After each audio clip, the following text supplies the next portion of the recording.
I was further and further into debt. You know, I had college loans, I had personal expenses, and you know, I started a company and I spent a little bit of money on that. And oh, by the way, I need a little bit of money I saved in the stock market was gone.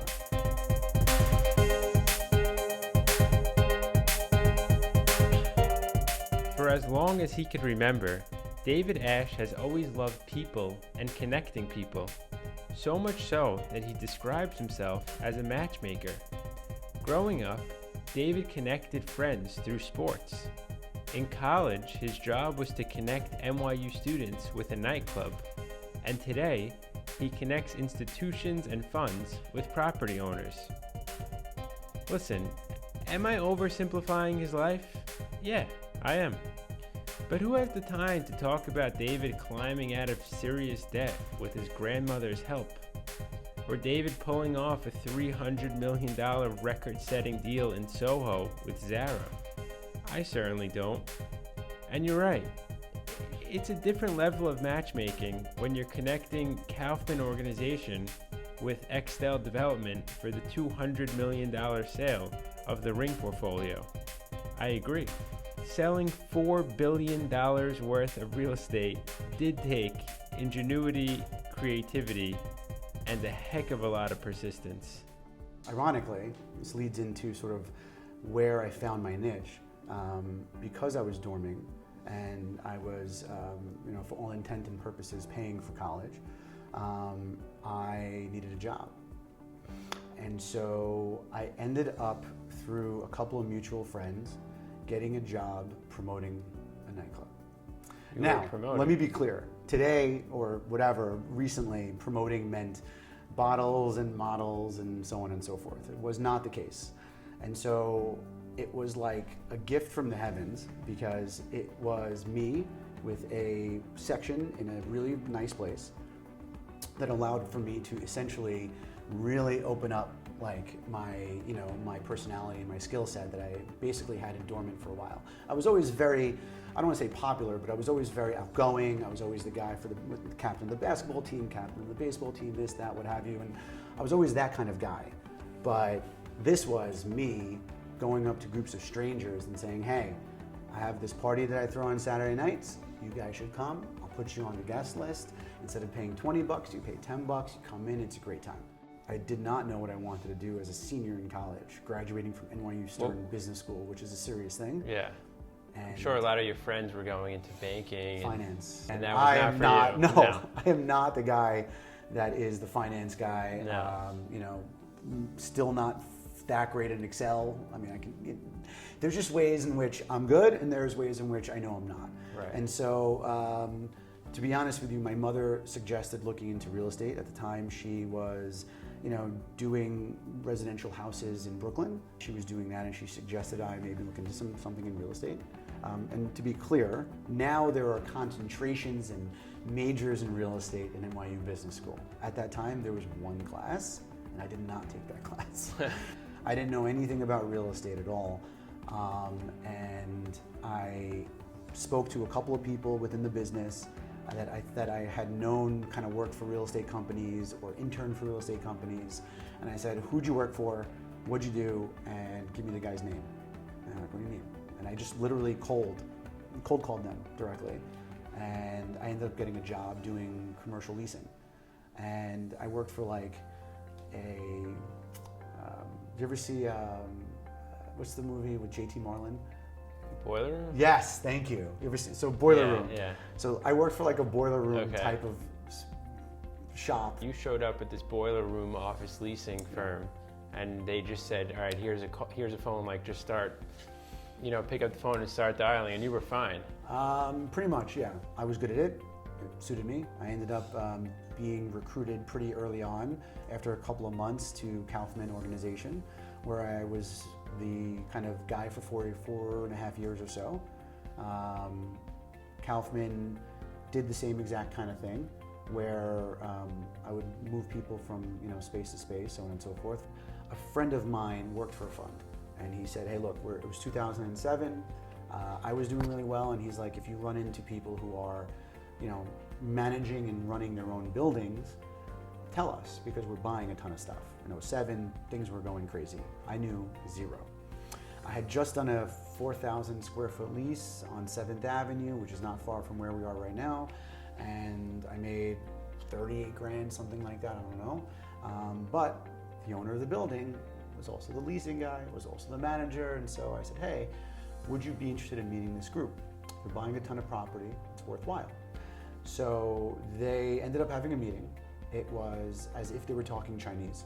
I had no idea what the hell they were talking about, but I made like a joke here and there in the middle and make sure they knew I was there. And you try and fake it till you make it type of thing. So eventually they put an offer in to buy the building for $160 million.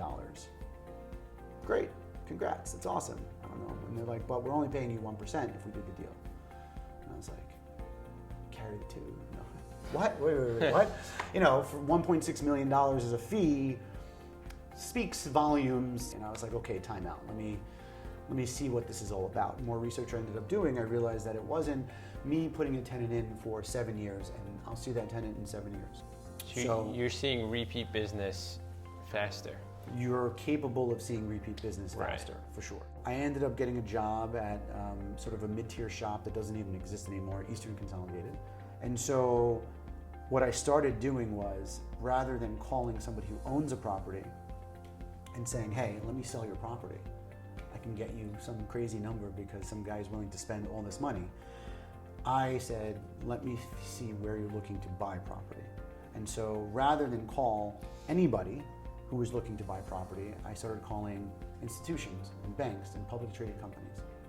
I was offering them basically a free outlet, saying, hey, look, you do acquisitions or you're looking to buy property in whatever price range. Tell me what you want, be specific, be targeted in your deal profile, and I'll go out and I'll knock on doors and I'll drive the narrative and do what I can to promote you and try and find you something for free. So I left working at Eastern Consolidated after only about 8 months. I did not know what I wanted to do exactly. When you were at Eastern, you figured this out. I figured this out and I butted heads with the then president who wanted me to cold call. Stick your head in a book, cold call, get a client, get a tenant, get whatever, kick it up to whoever was there. I wasn't getting any advice or I wasn't getting any mentorship from the people who were there at the time. And so I left. In 2 years of having opened up Prince Realty, I made $0. Zero. But all I did every day was call every single institution, every high net worth individual, every fund. I would read and I'd circle, this company bought this, go to their website, cold call them, who does your acquisitions, and then pitch. When you come in, this is what I do. What do I do? I'm free acquisitions for you. But unfortunately, 2010 and 2011 were very tough years, financially speaking, and I was further and further into debt. I had college loans, I had personal expenses, and I started a company and I spent a little bit of money on that. And oh, by the way, I need a little bit of money I saved in the stock market was gone. So 2011, I am interviewing at firms to possibly just be a broker at a shop. And I walk into JLL and I meet with the 4 guys that are running the JLL shop at the time. And I was offered a job for a specific amount of money. And one of the guys there said, you mind if I walk you down? He was going to lunch and he was walking me downstairs and he said, look, I gotta be honest with you. For any of these deals you had put together on your own by yourself with having never, ever done a single sale in your entire life, you would have made more money in theory as a commission than the top guys that we have here working for us, for the most part, and even in good years. It's like, look, times are tough, but if you can give yourself a window and you can financially sustain yourself for a little while, I think the tide will change and you would do yourself a service to continue doing what you're doing. So I thought about it for a week or two and I decided to take a loan from my grandmother at the time. She gave me like a $30,000 loan to be able to, can go further into debt, but to sustain myself for 6 months or so. And I just put my head down and said, okay, I'll give myself 6 months, see what happens. And I pushed and I hustled and I moved and I shaked, and eventually in the end of my 6 months, I had a deal that was basically executed. And in March of 2012, I closed my first deal. It was a $30 million small deal that I ended up paying back all of my debt. I paid back 100% of my debt immediately. So I didn't really make any money, but I made money. You know? But now you're not in debt. But now I'm not in debt.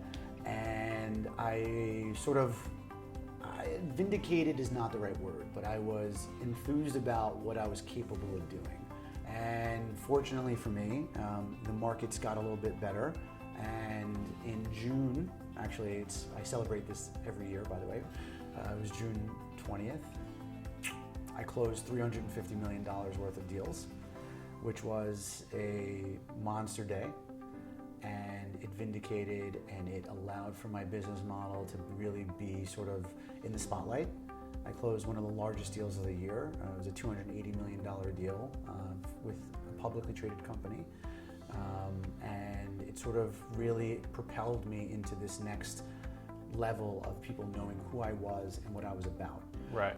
And I did $600 million in business that year. Through the course of my 10 years in the business, I've done about like $4 billion in sales. What was the most creative deal you ever did? The most creative deal I ever did? The most creative Where you look deal. back and you're like, how did I think of that? I would probably say the Zara deal. Zara bought 666 Fifth Avenue, a retail condo there. And from that, again, as I mentioned to you earlier, I'd read, circle things, understand a little bit about what it is, and then cold call them. I cold called Zara.